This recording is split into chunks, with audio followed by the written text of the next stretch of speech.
अच्छा, अब हम आगे देखेंगे। हमने जो है महात्मा गांधी के बारे में देखा था और हमने पत्रों के बारे में देखा था। उसके बाद हमने छवि और कुछ और पॉइंट्स देखे थे।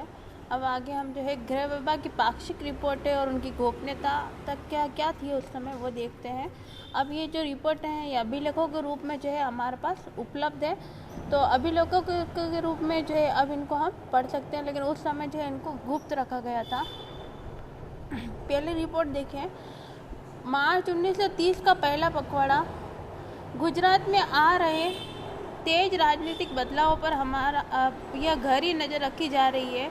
इनसे प्रांत की राजनीतिक परिस्थितियों पर किस हद तक और क्या प्रभाव पड़ेगा, इसका अभी अंदाज़ा लगाना मुश्किल है।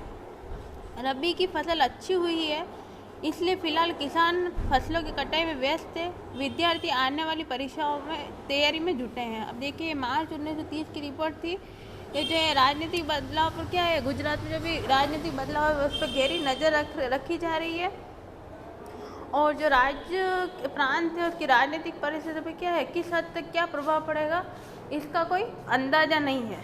यानी कि ये गुप्त आपस में बातचीत की जा रही है कि राज्य में प्रांत में क्या बदलाव होगा, इसका कोई अभी अंदाज़ा नहीं है। और जो रबी की फसल जो उगाई गई है ना, रबी के मौसम में जो फसल उगाई जाती है, गेहूँ की या अन्य जो भी फसलें उगाई जाती है, उस फसल का क्या है भाई, अच्छी फसल हुई है। और दूसरा, किसान जो है उस फसल की कटाई में क्या है, व्यस्त है। और जो विद्यार्थी वर्ग है वो क्या कर रहे हैं, आने वाली परीक्षाओं की तैयारी में जुटे हुए हैं।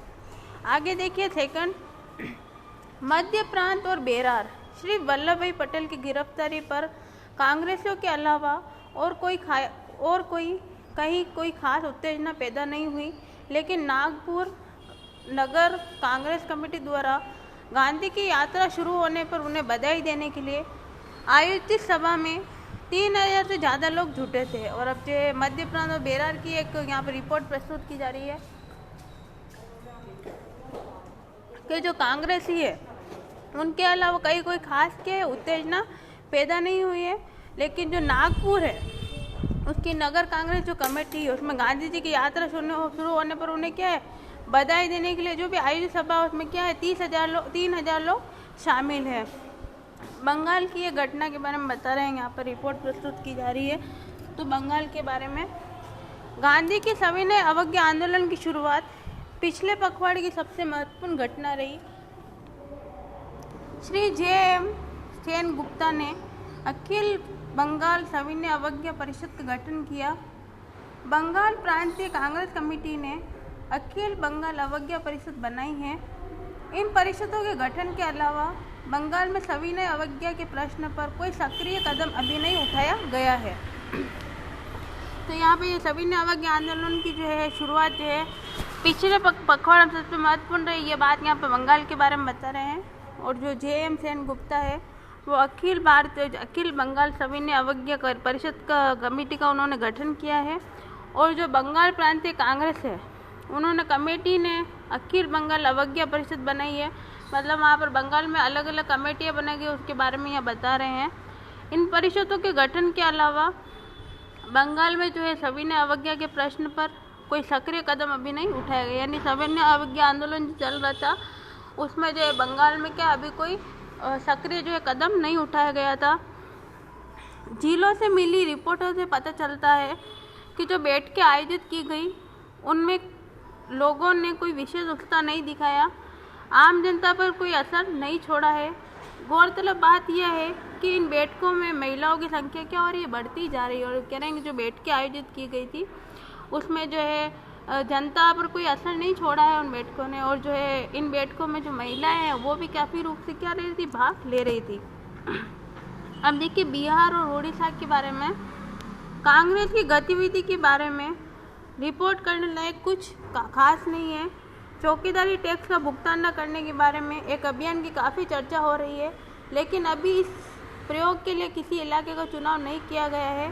गांधी की गिरफ्तारी के बारे में खूब कयास लगाए जा रहे हैं, लेकिन ऐसा लगता है कि भविष्यवाणी सच साबित न हो पाने कर उनकी योजना धरी की धरी रह गई है।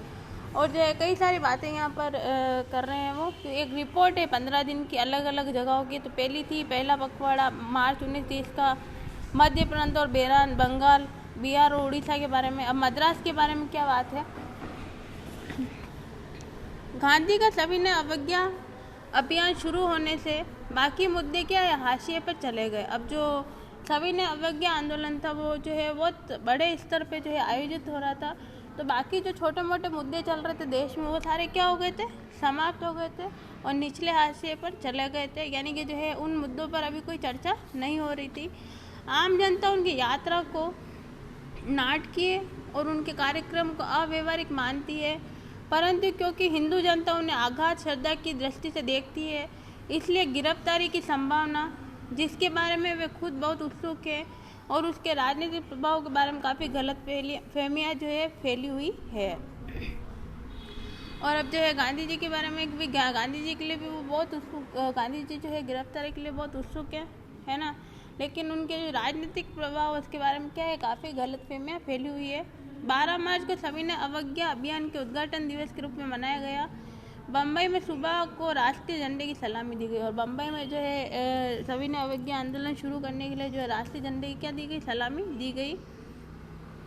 बम्बई की बात करें हम, केसरी प्रेस ने आक्रामक भाषा का प्रयोग किया है और हमेशा की तरह आग उगलने के अंदाज में लिखा है। देखिए केसरी प्रेस जो है बम्बई के अंदर थी, और ये जो है काफ़ी जो है क्रांतिकारी जो है खबरें लिखती थी, ताकि जो है पढ़ने वाला एकदम से जो है जागरूक होकर जो है क्रांति में कूद पड़े।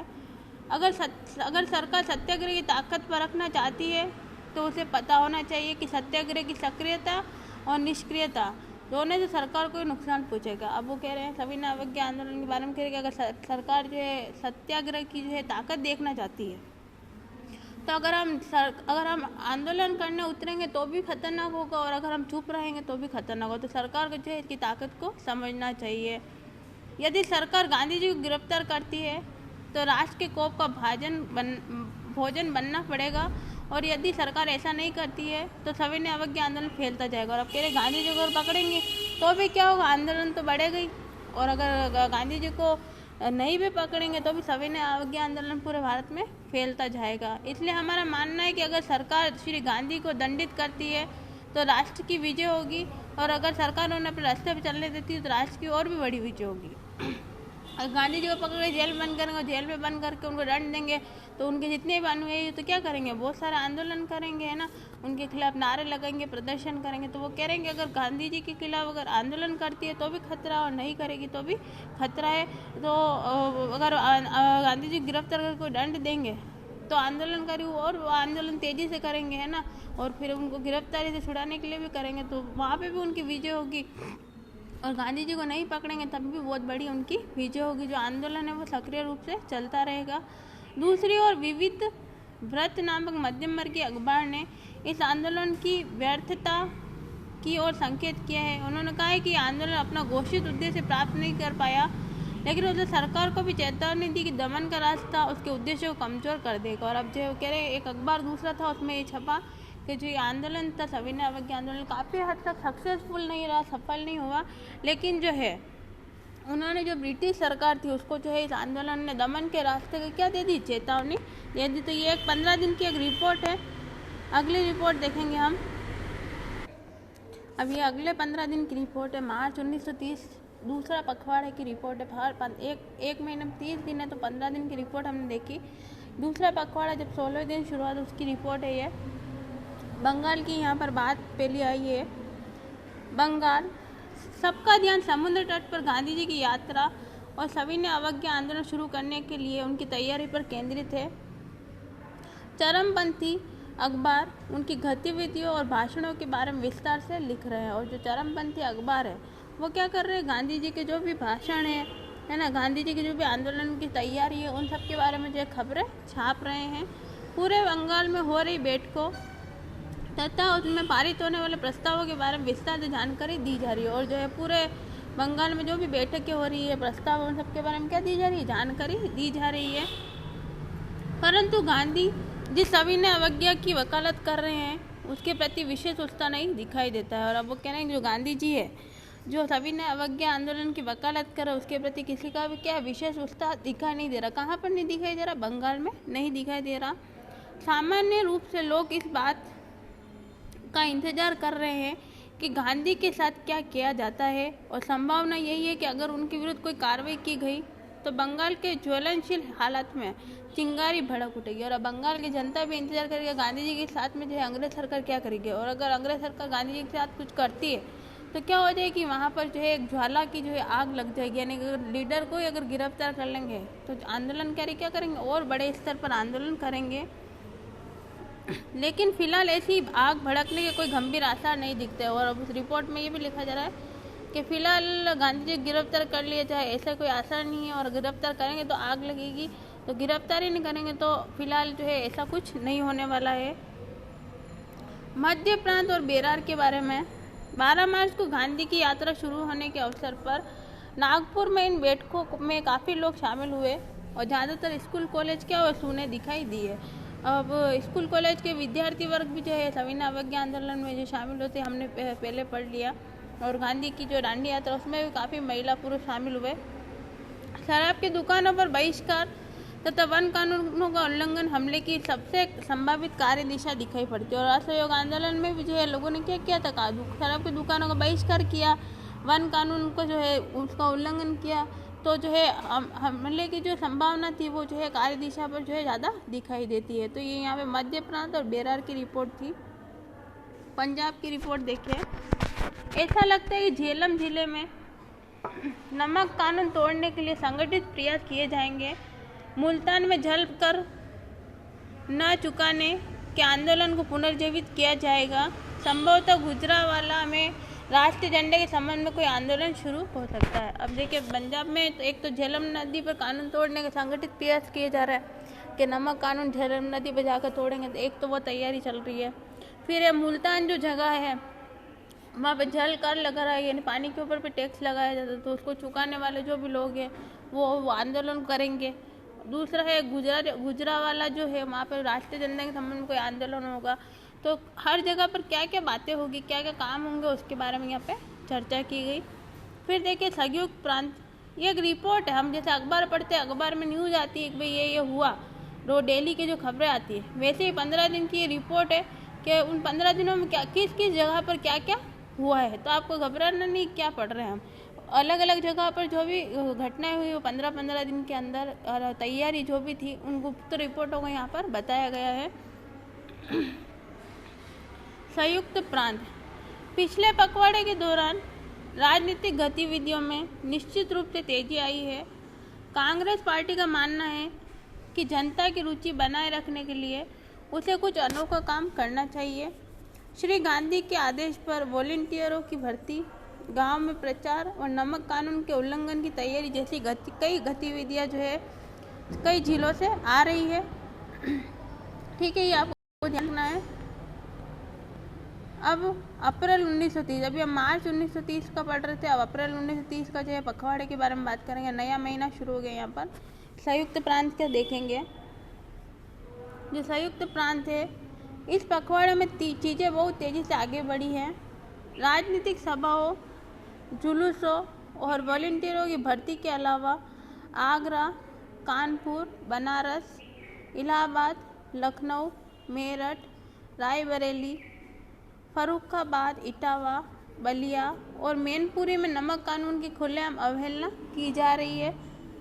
चेवकी रेलवे स्टेशन पंडित जवाहरलाल नेहरू को 14 अप्रैल की सुबह गिरफ्तार कर लिया गया था। उस समय वहाँ यूथ लिंग की बैठक में शामिल होने मध्य प्रांतों की ओर जा रहे थे। उन्हें रेलवे स्टेशन से फौरन नैनी सेंट्रल जेल ले जाया गया। वहाँ उन पर मुकदमा चला और उन्हें 6 माह के साधारण कारावास की सजा दी गई। तो जो है संयुक्त प्रांत की घटनाएं भी 15 दिन के पखवाड़े में वहाँ पर क्या क्या घटनाएं की कि चेवकी रेलवे स्टेशन में पंडित जवाहरलाल नेहरू को क्या कर लिया गया, गिरफ्तार कर लिया गया। उस समय वहाँ पर यूथ लिंग की बैठक में वो शामिल होने जा रहे थे, है ना। और फिर रेलवे स्टेशन पर फ़ौरन जो है नैनी सेंट्रल जेल में ले जाया गया उनको, और फिर वहाँ पर उन पर मुकदमा चला और 6 माह का क्या दे दिया गया, जवाहरलाल नेहरू को जो है कारावास दे दिया गया। बिहार और उड़ीसा, कुछ स्थानों पर गैरकानूनी नमक उत्पादन के अनोखे मगर छोटे प्रयास हो रहे हैं। और बिहार और उड़ीसा की ये रिपोर्ट थी कि भाई कुछ स्थानों पर गैरकानूनी रूप में क्या हो रहा है, नमक उत्पादन के अनोखे और छोटे छोटे प्रयास हो रहे हैं। क्योंकि अभी अंग्रेजों ने जो है नमक से मुक्ति नहीं दी, नमक कानून से, तो गुप्त छुपा के लोग क्या कर रहे हैं, नमक बनाने की तैयारी करते हैं और नमक बना रहे हैं। ये बात यहाँ चल रही है। फिर देखिए मध्य प्रांत, जबलपुर में सेठ गोविंदास ने रासायनिक नमक बनाने का प्रयास किया है जिसकी लागत सामान्य नमक के बजाय नमक के बाजार भाव से कई गुना ज़्यादा रही। और अब वो कह रहे हैं मध्य प्रांत की बात कर रहे हैं कि जो जबलपुर है उसके सेठ जो गोविंदास है उन्होंने रासायनिक नमक बनाने का क्या किया, प्रयास किया है जिसकी लागत के सामान्य नमक के बाजार भाव से कई गुना ज़्यादा है। मद्रास की बात देखेंगे हम। जब पुलिस ने समुद्र के पानी को उबालकर बनाए गए नमक को जब्त करने का प्रयास किया तो विशाखापट्टनम में पुलिस को भारी विरोध का क्या करना पड़ा, सामना करना पड़ा। अन्य स्थानों पर अवैध नमक को जब्त करने का कोई खास विरोध नहीं किया गया।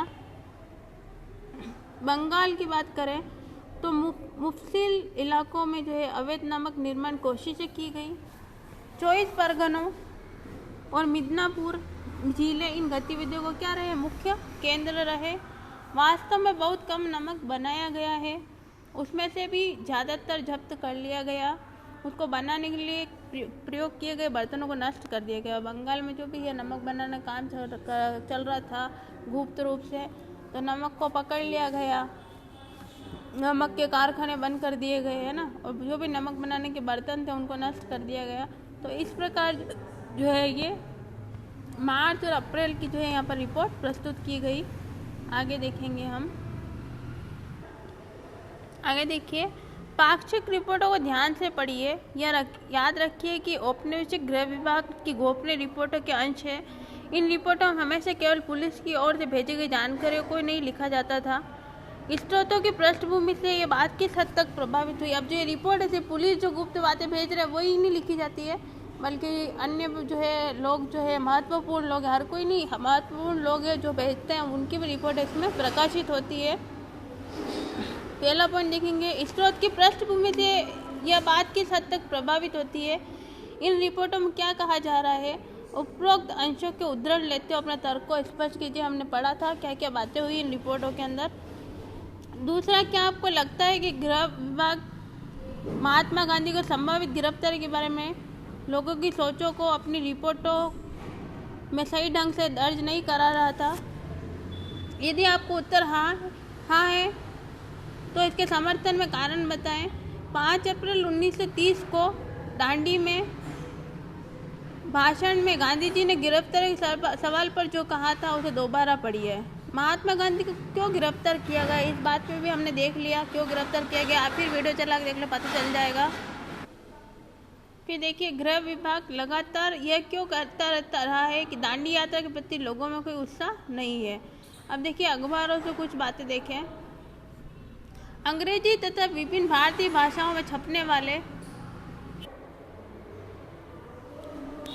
देखिए अंग्रेजी और विभिन्न भारतीय भाषा में छपने वाले समकालीन अखबार भी एक महत्वपूर्ण स्रोत है जो महात्मा गांधी गतिविधियों पर नजर रखते थे, उनके बारे में खबरें छापते थे। ये अखबार इस बात का भी संकेत देते कि हम आम भारतीय उनके बारे में क्या सोचते थे, लेकिन अखबारी ब्यूरो को पूर्वाग्रह से मुक्त नहीं माना जाना चाहिए। यह अखबार प्रकाशित करने वाले ऐसे लोग थे जिनकी अपनी राजनीतिक सोच और विश्व दृष्टिकोण था। उनके विचार से यह तय होता था कि क्या प्रकाशित किया जाएगा और घटनाओं की रिपोर्टिंग किस तरह की जाएगी। इसलिए लंदन से निकलने वाले अखबार के विवरण भारतीय राष्ट्रवादी अखबार में छपने वाली रिपोर्टें जैसे नहीं हो सकते थे। अब देखिए, जो अखबार है कई सारी भाषाओं में छपते थे और अखबार में जो खबरें छपनी है वो अखबार वाला जो चाहेगा वही छापेगा। अखबार वाला चाहेगा अगर नेगेटिव छापे उसके अंदर गांधी जी के बारे में या अनेक जो है राजनेताओं एवं क्रांतिकारियों के बारे में, तो वो गलत तरीके से छापेगा। और वो चाहे कि उनके बारे में अच्छा लगे तो वो अच्छा लगेगा। तो अखबार कोई जो है बेस्ड ऑथेंटिक डाटा नहीं था, ये यहाँ पर कह रहे हैं। और ये कह रहे हैं दूसरा कि जो लंदन से जो भी अखबार प्रकाशित होता था वो हमारे भारतीय राष्ट्रवादी अखबार की तरह बिल्कुल नहीं था, क्योंकि उसमें जो है उनकी मन मर्जी से जो है खबरें वो छापते थे, गलत खबरें भी वो छाप दिया करते थे। जो गलती की नहीं होती है, जो चीज़ हो नहीं रही होती उनके बारे में वो छाप दिया कर देते। तो भारतीय राष्ट्रवादी अखबार और लंदन का अखबार दोनों में अंतर था। हमें इन रिपोर्टों को देखना तो चाहिए, लेकिन उनके आधार पर नतीजे निकालते हुए खास एहतियात भी बरतनी चाहिए। इन अखबारों के हर वक्तव्य को यथार्थ घटनाक्रम का शब्दांश सच ब्यौरा नहीं माना जा सकता। अक्सर उनमें से ऐसे अफसरों की आकांक्षाओं और बेचैनियों की झलक भी मिलती है जो किसी आंदोलन को क्या कर रहे हैं, नियंत्रित नहीं कर पा रहे थे, उसके प्रसार के बारे में बेचैन थे। उन्हें समझ में नहीं आता था कि महात्मा गांधी को गिरफ्तार करना चाहिए या नहीं। अब जो है कुछ रिपोर्टें ऐसी भी थी महात्मा गांधी के बारे में, कभी भी हम देख रहे हैं सविनय अवज्ञा आंदोलन के बारे में कि अगर गिरफ्तार करेंगे तो भी आंदोलन बड़ा होगा और नहीं करेंगे तो भी होगा। तो कुछ चीज़ें क्या थी, कन्फ्यूजन वाली रिपोर्टें हमने देखी थी। औपनिवेशिक सरकार जनता और उसकी गतिविधियों पर जितनी नज़र रखती थी, अपने शासन के आधार के बारे में उसकी चिंता उतनी बढ़ती जाती थी। तो ये अलग अलग रिपोर्टें हैं, देखिए चित्र देखिए। इस तरह के चित्रों से ये प्रदर्शित होता है कि महात्मा गांधी के बारे में लोगों की समझ क्या थी। अब देख महात्मा गांधी को गुरु मान रखा है तो लोगों की समझ काफ़ी बड़ी थी महात्मा गांधी को लेकर। और लोकप्रिय छापों में उन्हें कैसे व्यक्त किया जाता था, देखिए कोई छापे हैं उनमें देखो महात्मा गांधी को ओम के अंदर दर्शाया गया, यानी भगवान का स्वरूप माना गया। राष्ट्रवाद के वृक्ष में महात्मा गांधी केंद्र में छाया के रूप में दिख रहे हैं तथा उनमें चारों ओर अन्य नेता और मनुष्यों के चित्र हैं। देख लिया आपने, देखो ये महात्मा गांधी बीच में और बहुत सारे लोग या नेता हैं, उनके चित्र हैं इसमें। तो बच्चों आज हमारा ये चैप्टर ख़त्म हो चुका है। हमारे को एक सारणी दी है, हम याद कर लें सारणी को क्योंकि ये काम आएगी आपको कि कब कब कौन सा सत्याग्रह हुआ, छोटे प्रश्न पूछे जाएंगे। इसका स्क्रीनशॉट लेकर इस सारणी को अपनी कॉपी में भी लिख लें आप। महात्मा गांधी जी 1915 में दक्षिण अफ्रीका से लौटे। 1917 में जो चंपारण आंदोलन हुआ है ना, आपको ध्यान रखना है। 1918 में जो खेड़ा सत्याग्रह और अहमदाबाद मजदूर मिल जो है आंदोलन हुआ था। 1919 में रॉलेट एक्ट का जो है मार्च अप्रैल में हुई थी घटना, आपको पता ही है। 1919 जलियांवाला बाग हत्याकांड जो है अमृतसर में हुआ 13 अप्रैल 1919 को ध्यान रखना है। 1921 असहयोग आंदोलन और खिलाफत आंदोलन। 1928 बारदोली में किसान आंदोलन हुआ। 1929 लाहौर अधिवेशन दिसंबर में हुआ और पूर्ण स्वराज्य के लक्ष्य का जो है घोषित किया गया कांग्रेस ने। 1930 में हम देखें तो सविनय अवज्ञा आंदोलन शुरू हुआ और दांडी मार्च शुरू, आपको पता है 12 मार्च 1930 को दांडी यात्रा शुरू हुई थी। 1931 में जब सविनय अवज्ञा आंदोलन चल रहा था तो जो उस समय वायसराय था लॉर्ड इरविन, उनके और गांधी जी के बीच में क्या हुआ, समझौता हुआ। और दूसरा जो गोलमेज सम्मेलन वो भी 1931 में हुआ था नवंबर में, आपको पता है, सॉरी ये दिसंबर लिख रखा है। 1930 नवंबर 1930 में पहला हुआ था। 1935 गवर्नमेंट ऑफ इंडिया एक्ट में सीमित प्रतिनिधि सरकार के गठन का जो है आश्वासन। 1939 कांग्रेस मंत्रिमंडलों का त्याग पत्र। 1942 में भारत छोड़ो आंदोलन शुरू हुआ अगस्त में, आपको मैंने बताया था 8 से 9 अगस्त दोनों डेटें। 1946 महात्मा गांधी सांप्रदायिक हिंसा को रोकने के लिए नोआखली तथा अन्य हिंसाग्रस्त इलाकों का दौरा करते हैं। तो ये इस प्रकार जितने भी उस समय घटनाक्रम में उनको काल रेखा में बताया गया है। तो आप बच्चे इसका स्क्रीनशॉट लेकर लिख लें और इसको याद करें। तो आज के लिए इतना ही, धन्यवाद।